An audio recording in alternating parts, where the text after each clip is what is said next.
ខេត្តសៀមរាបប្រៀបថាណោសតកាលខ្ញុំប្រតិព័ន្ធការបាត់ដំបងដល់ចិនគំរួញគួញកិនគេងផ្សងតែបាត់ដំបងបងស្មាចំបាឥឡូវបានយល់ចំពេសៀមរាប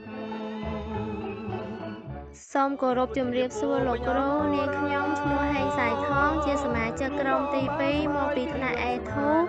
នាងខ្ញុំមានតួនាទីមកបកស្រាយនៅចំណុចទី2ដែលនិយាយពីទីតាំងភូមិសាស្ត្ររបស់ប្រាសាទនាងខ្មៅគឺជាប្រាសាទនៃទីតាំងប្រវត្តិសាស្ត្រមួយដែលស្ថិតនៅក្នុងវត្តប្រាសាទនាងខ្មៅក្នុងភូមិចាឃុំរវៀងស្រុកសំរោងខេត្តតាកែវតើឲ្យទ្រាំចាំដេចទេប្រាសាទនេះមានចម្ងាយប្រមាណ52គីឡូម៉ែត្រពីរាជធានីភ្នំពេញនិងមានចម្ងាយប្រហែល27គីឡូម៉ែត្រពីទីរួមខេត្តតាកែវឬក្រុងដូនកែវបើយើងធ្វើដំណើរពីរាជធានីភ្នំពេញតាមបណ្ដោយផ្លូវជាតិលេខ2នោះពេលយើងធ្វើដំណើរមកដល់គីឡូម៉ែត្រទី51យើងនឹងឃើញវត្តមួយដែលបានបង្ហាញសម្រស់ស្រស់ត្រកាលដែលស្ថិតនៅខាងឆ្វេងដៃនោះគឺជាវត្តប្រាសាទនាងខ្មៅនោះឯង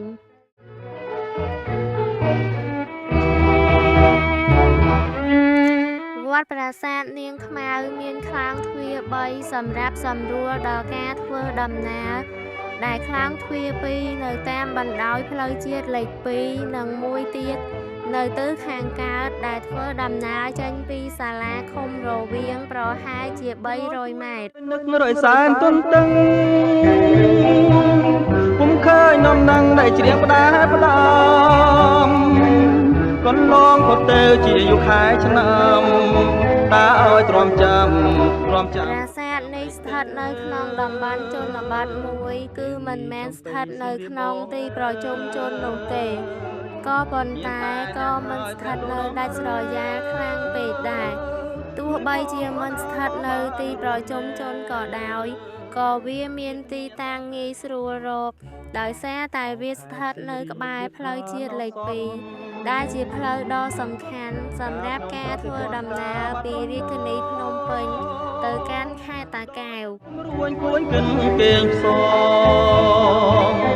តែបាត់ដំបងចំពោះការធ្វើដំណើរចេញពីរាជធានីភ្នំពេញទៅកាន់ប្រាសាទនាងខ្មៅ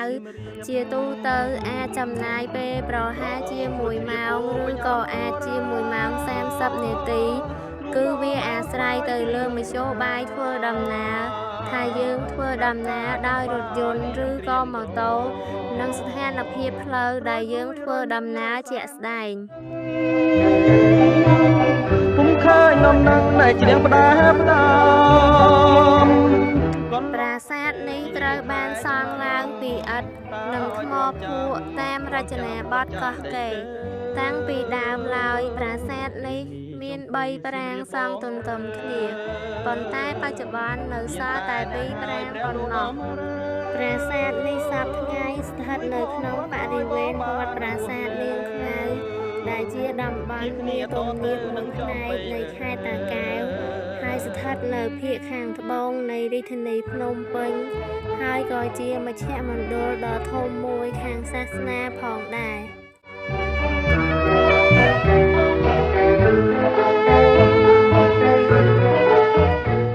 ដំបូងនាងខ្ញុំសូមគោរពបងជម្រាបសួរលោកគ្រូអ្នកគ្រូនិងមិត្តនិស្សិតទាំងអស់គ្នានាងខ្ញុំឈ្មោះសឺស្រីនិចដែលមកបកស្រាយនៅចំណុចសិលាចារឹករបស់ប្រាសាទ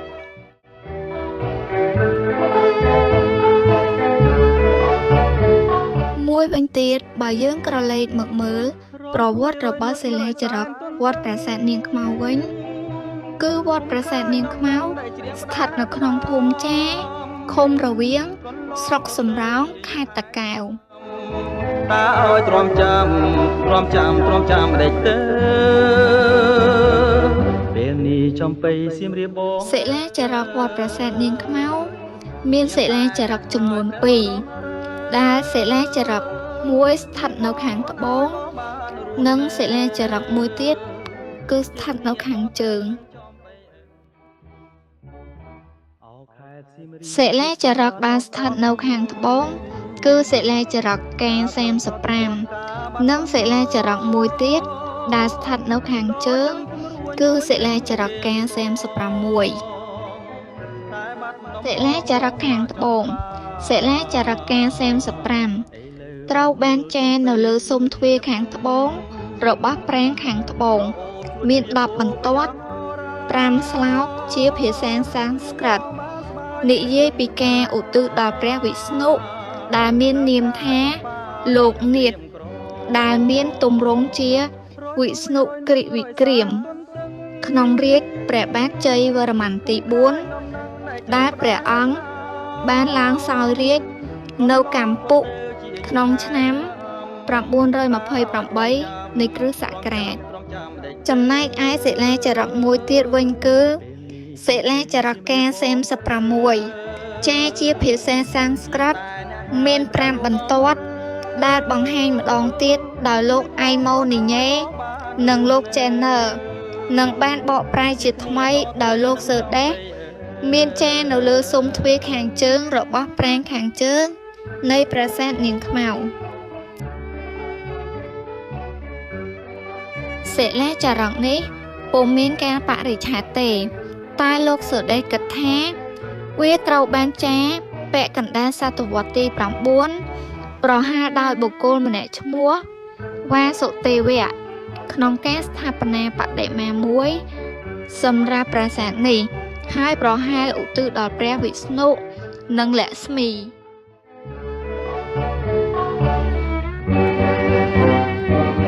រយព្រួយរយនឹករយសានទន្ទឹង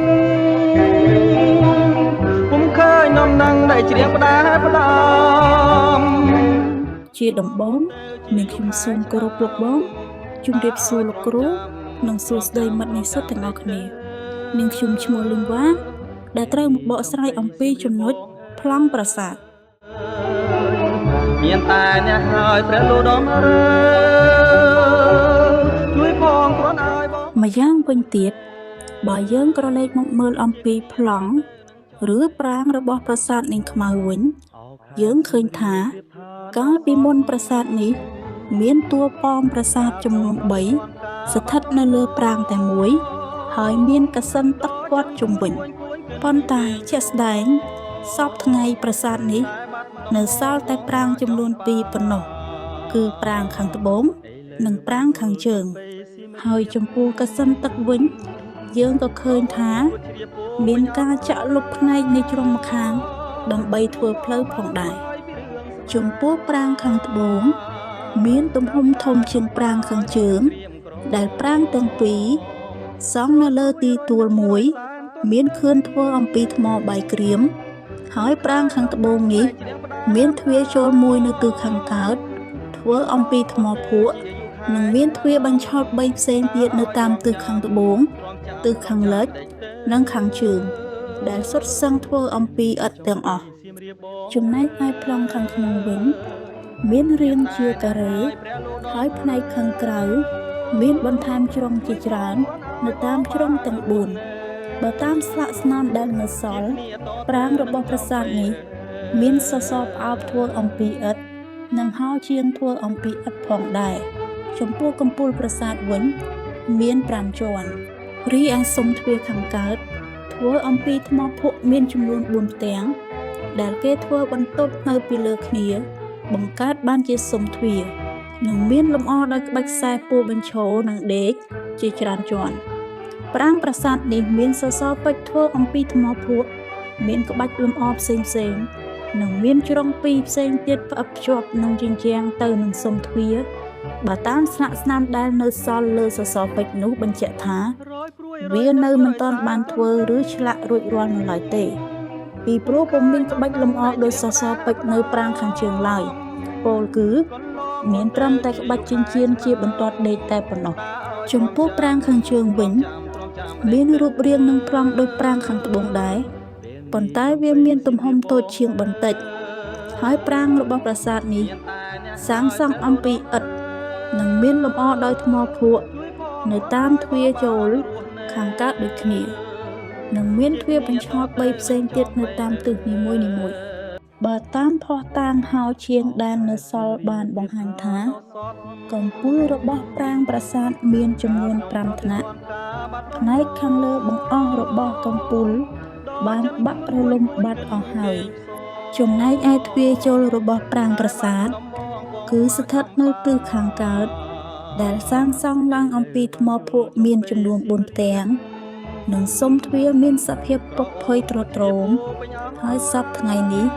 ត្រូវបានគេប្រើឈើទប់ទ្រវាផងដែរមួយវិញទៀតសសរពេជ្រនៅប្រាង្គខាងជើង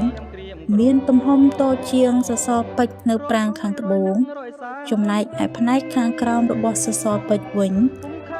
មានស្ថានភាពពុកផុយបែកបាក់បាត់មួយផ្នែកធំនិងសសរពេជ្រទាំងពីរនេះត្រូវបានគេឆ្លាក់រួចរាល់ហើយខុសពីសសរពេជ្រនៅប្រាង្គខាងត្បូងដែលពុំមានក្បាច់លម្អអ្វីនោះទេមានតែអ្នកហើយព្រះលោកដំរើជួយផងគ្រាន់ឲ្យបងបានរស់ជាដំបូងខ្ញុំសូមជម្រាបសួរលោកគ្រូនិងសូមតែទៅកាន់បងប្អូនអ្នកទាំងអស់គ្នាខ្ញុំបាទគ្រូសារស្វាងដែរឡើងមកថាអធិប្បាយបន្តនៃចំណុចក្តាយសរពេជ្រនិងរូបបដិមារបស់ប្រាសាទនាងខ្មៅ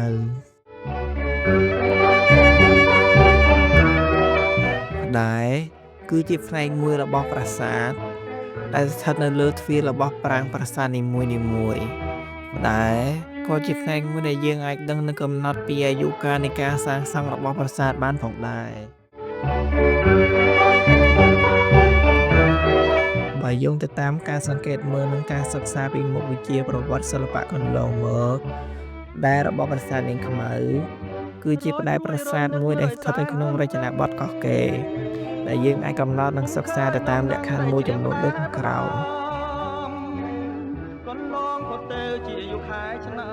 ដំបូងគឺជាការសង្កេតមើលទៅលើក្បែររបស់ប្រាសាទនាងខ្មៅដែលស្ថិតនៅប្រាង្គខាងត្បូងកម្រងមួយឈើរបស់ក្បែរគឺមានលក្ខណៈរាងកោងចុងបន្តិចនៅចំចំណុចកណ្ដាលនិងចុងដងហូលលម្អដោយរូបនាគនិងចំណុចមួយទៀតនោះគឺយើងក៏លេខទៅមើលលើចម្លាក់នឹងចំកណ្ដាលកម្រងមួយឈើមានទំហំធំនិងជារូបគ្រុឌនិងមានទម្រផ្កាឈូកនៅផ្នែកខាងក្រោមដែលវាក៏ជាផ្នែកមួយនៃរចនាបថកោះកេរផងដែរនិងចំណុចមួយទៀតដែលយើងអាចកំណត់ថាវាស្ថិតនៅក្នុងរចនាបថកោះកេរនោះគឺរូបមនុស្សដែលផុសចេញពីកម្រងមួយជើងផ្នែកខាងក្រោមបានបាត់និងក្បាលសសរបានបាត់ដែលវាអាចបញ្ជាក់បានថាវាស្ថិតនៅក្នុងរចនាបថកោះកេរឥឡូវបានយល់ចំពេសៀមរាបក្រអូបមួយទៀតបន្តទៀតគឺសិក្សាពីសពពេជ្រវេណាជាសពពេជ្រពីស្អាតស្អាតនៅខាងជើងនៅខាងចំពេជ្រនៅខាងប្រាំងជើងដែលយើងអាចក៏ស្គាល់ថារចនាបថនេះជារចនាបថកោះកេរបានតែយើងមើលទៅលើលក្ខខណ្ឌមួយចំនួនឥឡូវយើងមកមើលលក្ខខណ្ឌទី1គឺចិនតោះយើងមកមើលទៅលើលក្ខខណ្ឌទី1ហ្នឹងគឺយើងគាត់អាចគាត់ស្គាល់បានថារង្វង់ចិញ្ចៀនរបស់នៅចំណុច1ភាគ2ហ្នឹងគឺមានលក្ខណៈថាវាធំជាងរង្វង់ចិញ្ចៀននៅលក្ខណៈ1ភាគ2នេះគឺវាធំជាងរង្វង់ចិញ្ចៀននៅ1ភាគ4យើងអាចមើលដឹងថាវាធំតូចហ្នឹងគឺយើងទី1គឺយើងទៅមើលនេះមើលលើពេជ្រជ្រុងនៅកណ្ដាលនេះគឺវាមានពេជ្រជ្រុងណាហើយបន្ទាប់ពីពេជ្រជ្រុងហ្នឹងមកយើងអាចមើលទៅលើរបបផ្កាឈូកវាមានរបបផ្កាឈូកសងខាងតទៅពីរបបផ្កាឈូកមកគឺយើងអាចមើលទៅលើគំនូរពងត្រីនេះនេះគឺគំនូរពងត្រីតទៅពងត្រីមកគឺមានស្បែកផ្កាម្ចង់បាច់ស្លឹកឈើអីចឹងទៅតែបើសិនជាយើងមកមើលទៅលើចំណុច1ភាគ4នេះគឺវាមានក្បាច់ពេជ្រជ្រុងដូចគ្នារបបផ្កាឈូកតែវាបាត់ក្បាច់ពងត្រីមានន័យថាវាមានក្បាច់ពងត្រីវាមានខ្លាច់រង្រួយវាមានខ្លាច់ផ្កាម្ចង់យកតែម្ដងចឹងអាចចំណុចហ្នឹងហើយយើងអាចប្រៀបធៀបគ្នាបានថាអានេះវាមានខ្លាច់ពងត្រីតែធ្វើឲ្យវាចំណុច1ពី2វាធំជាងចំណុចនេះដែលវាជាលក្ខណៈសម្គាល់មួយដែលថាវានឹងស្ថិតនៅក្នុងរចនាបថកោះកេរដោយសារយើងមើលទៅលើចំណុច1ពី2នេះគឺវាមានជ្រុងធំជាងហើយនេះទៀតគឺយើងមើលទៅលើនៅក្នុងជ្រុងនីមួយរបស់ជ្រុងទាំង8របស់សសរពេជ្រយើងមើលជ្រុងហ្នឹងគឺវាមានក្បាច់ផ្កាម្ចង់វាមានស្បែកផ្កាម្ចង់ស្លាក់មកយ៉ាងចឹងហើយវាមានក្បាច់ទឹកឈើមួយនឹងជ្រុងស្កាយនឹងតែម្ដងបើស្ទើរនិយាយនៅក្នុងរចនាបថមុនគឺអាស្បែកទឹកឈើនេះគឺមានលក្ខណៈតូចវាអត់ធំក៏ប៉ុន្តែមិនចង់ចឹងវាតូចវាទៅត្រឹមនេះគាត់មានលក្ខខណ្ឌទី1ឯងតែយើងអាចបើវាធំចឹងយើងអាចនិយាយមួយទៀតថាអាសោពេជ្រហ្នឹងគឺស្ថិតក្នុងរចនាបថកោះកេរទាំងតាមរយៈផុសតាងឬក៏តាមរយៈអីដែលបានបង្ហាញទាំងអស់ហ្នឹង គឺបានបញ្ជាក់ថារចនាបថសពពេជ្រដែលស្ថិតតែនៅក្នុងភាសានាងខ្មែរនៅប្រាង្គខាងជើងហ្នឹងគឺច្បាស់តែ100%ថាគឺវាស្ថិតក្នុងរចនាបថកោះកេរ100%ពេជ្រនេះចូលមកដល់សពពេជ្រមួយទៀតសពពេជ្រនេះគឺជាសពពេជ្រដែលស្ថិតនៅប្រាង្គខាងត្បូងដែលយើងអាចមើលទៅក៏វាមានលក្ខណៈក៏សង្កត់មួយថាសពពេជ្រនេះគឺស្ថិតក្នុងរចនាបថកោះកេរតែវាស្តៀងចំណុចដែលយើងអាចមើលទៅលើកងវងជានៃចន្លោះមួយភាគ2ឥឡូវយើងចូលចិត្តមកយើងទៅមើលអ្នកគ្នាកងវងជាតិមួយភាគ2ហ្នឹងគឺយើងមើលទៅឃើញថាវាមានលក្ខណៈធំជាងកងវងជាតិនៃចន្លោះមួយភាគ4នេះយើងអាចមើលនៅកត់សម្គាល់ហ្នឹងទី1ហ្នឹងគឺយើងមើលទៅលើកែមកដាឈុំកដាកងវងជាតិមួយ2មានសម្រាប់ដូចគ្នាក៏វាកែមមានកែមតែវាបាត់មួយហ្នឹងគឺបាត់កតាត់មួយដែលនៅលើមិនដឹងថាបន្ទាត់ដែលនៅទី3ហ្នឹងវាមានបន្ទាត់ដែលនៅបន្ទាត់ពីមុំហ្នឹងទៅគេហេតុធ្វើឲ្យកងវងជាតិមួយ2ហ្នឹងវាមានទំហំធំជាងកងវងជាតិមួយភាគ4នឹងជាលក្ខខណ្ឌដែលអាចធ្វើឲ្យយើងបានដឹងថាសពពេជ្រនេះគឺស្ថិតនៅក្នុងរចនាបថកោះកេរចូលមកដល់ចំណុចបន្តទៀតយើងនឹងទៅសិក្សាអំពីរូបបដិមានៅក្នុងប្រាសាទនាងខ្មៅជាគ្នាតទៅនឹងចំបេចំពោះរូបបដិមាទេពនរាជស្ថិតនៅប្រាង្គខាងជើងគឺជាបដិមាមួយដែលស្ថិតនៅក្នុងរចនាបថកោះកេរដែលយើងអាចមើលនិងសិក្សាពីចំណុចមួយចំនួនដូចខាងក្រោមដំបូងគឺជាការកត់សម្គាល់ទៅលើផ្នែកសម្ពុតឬក៏ក្បិនទី1នោះគឺយើងអាចកត់សម្គាល់ទៅលើផ្នែកខ្នត់សម្ពុតមានពេលពេញផ្ទៃសម្ពុតការធ្វើកន្ទុយត្រីពីរជាន់និងស្នប់ផ្ដិតដែលវាបានបន្តពីរចនាបថបខែងរហូតមកដល់រចនាបថកោះកេរទី2យើងអាចមើលទៅលើការដែលបាត់ជីកូនលន់សៃនៅចង្កេះនិងខ្នក់ផ្លូវទម្លាក់ចុះក្រោមដែលវាជាលក្ខណៈពិសេសមួយនៃរចនាបថកោះកេរបន្ទាប់គឺយើងនឹងទៅសិក្សានៅលើក្បាំងនៃរូបបដិមាដែលនៅរចនាបថកោះកេរក្បាំងចាប់ដើមមានច្រើនជាន់ដែលយើងអាចកត់សម្គាល់បាននោះគឺវាមានការលាយក្បាច់ពងត្រីនៅលើក្បាច់ផ្កាច័ន្ទនិងផ្នែកខាងលើលម្អដោយក្បាច់ស្លឹកឈើរាងត្រីកោណចំពោះរូបបដិមាទេពស្រីដែលស្ថិតនៅប្រាង្គត្បូងក៏ស្ថិតនៅក្នុងរចនាបថកោះកេរដែរដែលវាបានបន្តពីរចនាបថបាក់ខែងតែវាបានបាត់ក្បាច់រំយោលធំនៅផ្នត់ខាងក្រោមនិងលក្ខណៈសម្គាល់មួយទៀតនោះគឺផ្នត់សម្ពុតត្រង់ចុះមកក្រោមដែលវាជាការកំណត់សម្គាល់មួយថាវាគឺស្ថិតនៅក្នុងរចនាបថកោះកេរដល់ចិនគំរួញគួញកិនគេងផ្សងតែបាត់ដំបងបងស្មាចំបាខ្ញុំសូមគោរពជំរាបសួរលោកគ្រូក៏ដូចជាសួស្តីមិត្តភ័ក្តិទាំងអស់គ្នាខ្ញុំឈ្មោះស្រួនស្រីមួយមកពីថ្នាក់ A2 ហើយក្នុងថ្ងៃនេះដែរខ្ញុំមកបកស្រាយតពីចំណុចមិត្តរួមក្រុមរបស់ខ្ញុំគឺចំណុចនេះគឺនិយាយពីទេវកថាបើតាមរយៈគំនូរនៅលើជញ្ជាំងផ្នែកខាងក្នុងនៃប្រាង្គខាងត្បូងរបស់ប្រាសាទនាងខ្មៅដែលត្រូវបានថតដោយលោកថនវណ្ឌុននៃសាលាបារាំងចុងបូព៌ាមានឥសីមួយដែលមានឈ្មោះថាមហាឥសីកសបៈដែលមានភរិយាចំនួន2នាក់ដែលភរិយាទី1មានឈ្មោះនាងការកតទេវីនិងព្រះនាងទី2មានឈ្មោះសុបណ្ណទេវីនៅពេលនោះនាងការកតទេវីបានដេញនាងសុបណ្ណទេវីឲ្យចុះចេញពីភ្នំអណ្ដែតហើយអាចត្រឡប់មកវិញបានលុះត្រាតែ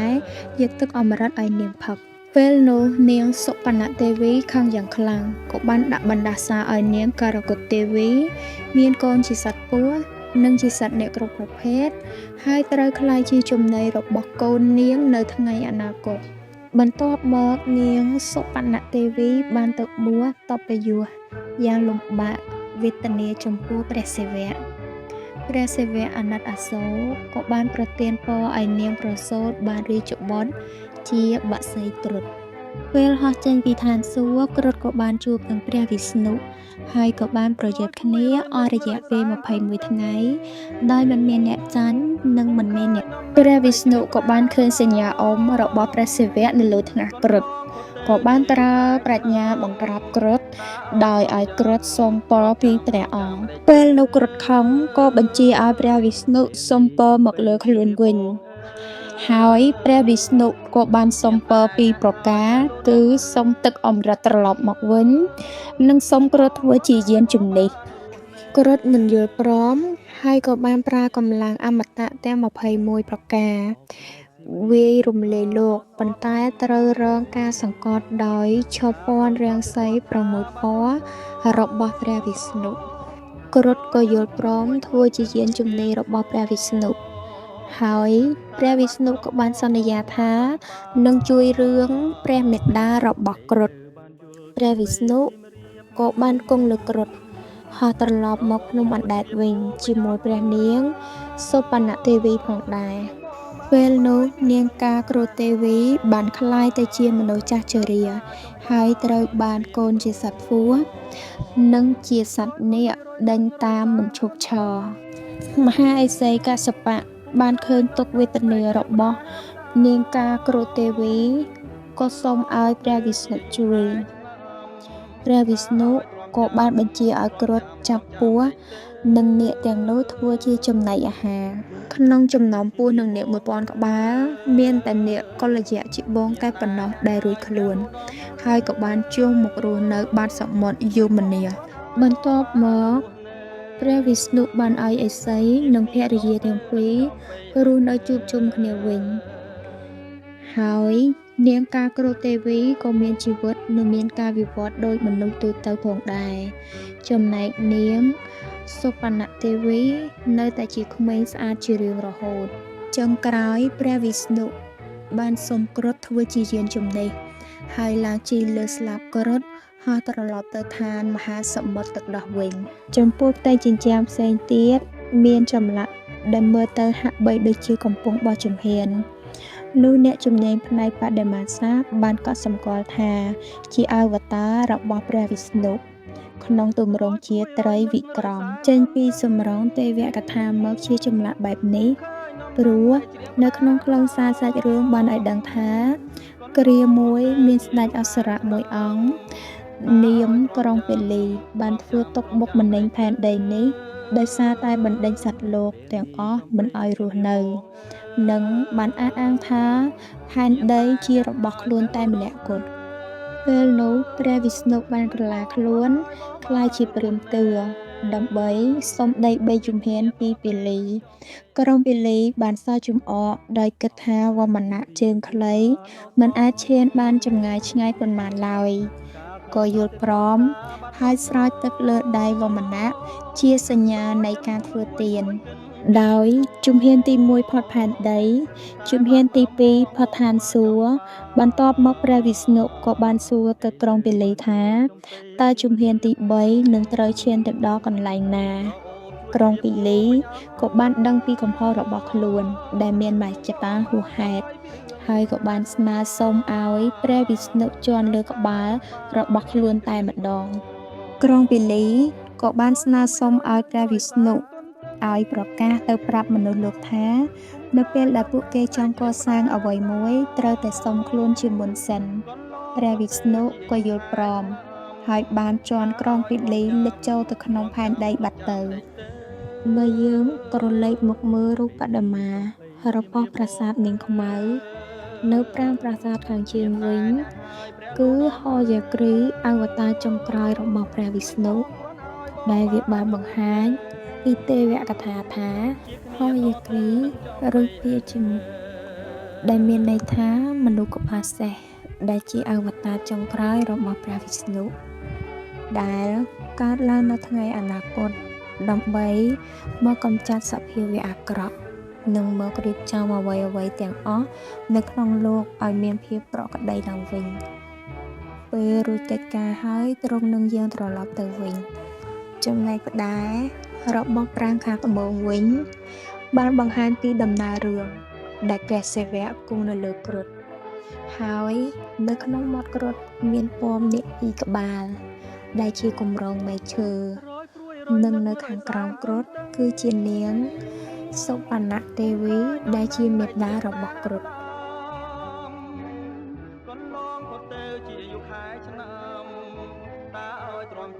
ជាដំបូងខ្ញុំសូមគោរពជម្រាបសួរលោកគ្រូ ខ្ញុំបាទឈ្មោះវុទ្ធសាវនដែលនឹងឡើងមកអត្ថាធិប្បាយបន្តនៃការសរុបសេចក្តីជារួមប្រាសាទនាងខ្មៅគឺជាក្រុមប្រាសាទឥដ្ឋបុរាណមួយដែលមានទីតាំងស្ថិតនៅក្នុងទឹកដីនៃខេត្តតាកែវបើយោងទៅតាមអ្នកប្រវត្តិសាស្ត្រនិងបុរាណវិទូ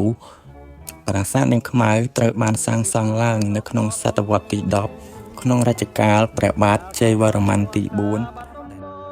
ប្រាសាទនេះត្រូវបានសាងសង់ឡើងនៅក្នុងរចនាបថកោះកេរដើម្បីឧទ្ទិសដល់អាទិទេពនៅក្នុងព្រហ្មញ្ញសាសនាហើយប្រាសាទនេះមិនត្រឹមតែជាទីសក្ការៈបូជារបស់អ្នកស្រុកប៉ុណ្ណោះទេប៉ុន្តែក៏ជាសក្ខីភាពនៃប្រវត្តិសាស្ត្រនិងជាស្នាដៃស្ថាបត្យកម្មពីអតីតកាលផងដែរដើមឡើយប្រាសាទនេះមានតួប៉មចំនួន3ប៉ុន្តែបច្ចុប្បន្ននៅសល់តែ2ប៉ុណ្ណោះសិលាចារឹកមួយផ្ទាំងដែលបានរកឃើញនៅមេទ្វារប្រាសាទដែលចុះបញ្ជីលេខការ35បានបញ្ជាក់ថាប្រាសាទនេះគឺឧទ្ទិសថ្វាយដល់ព្រះវិស្ណុប្រាសាទនាងខ្មៅគឺជាសម្បត្តិបេតិកភណ្ឌវប្បធម៌ដ៏មានតម្លៃរបស់ខេត្តតាកែវនិងប្រទេសកម្ពុជាវាមិនត្រឹមតែជាភស្តុតាងនៃស្ថាបត្យកម្មនិងសាសនានៅក្នុងសម័យអង្គរប៉ុណ្ណោះទេប៉ុន្តែក៏បង្កប់នូវរឿងរ៉ាវប្រវត្តិសាស្ត្រនិងទាក់ទាញអ្នកស្រាវជ្រាវក្នុងការសិក្សាស្វែងយល់បន្ថែមទៀតផងដែរជាចុងក្រោយខ្ញុំបាទនិងសមាជិកក្រុមទាំងពីរទាំងអស់សូមមេត្តាខន្តីអភ័យទោសនិងរកកំហុសខុសឆ្គងដែលបានកើតមាននៅក្នុងវីដេអូនេះនិងសូមអរគុណដល់លោកគ្រូលេងសេរ៉ង់ដែលបានបង្ហាត់បង្រៀនមុខវិជ្ជាប្រវត្តិសិល្បៈកន្លងមកសូមអរគុណនិងសូមជម្រាបលា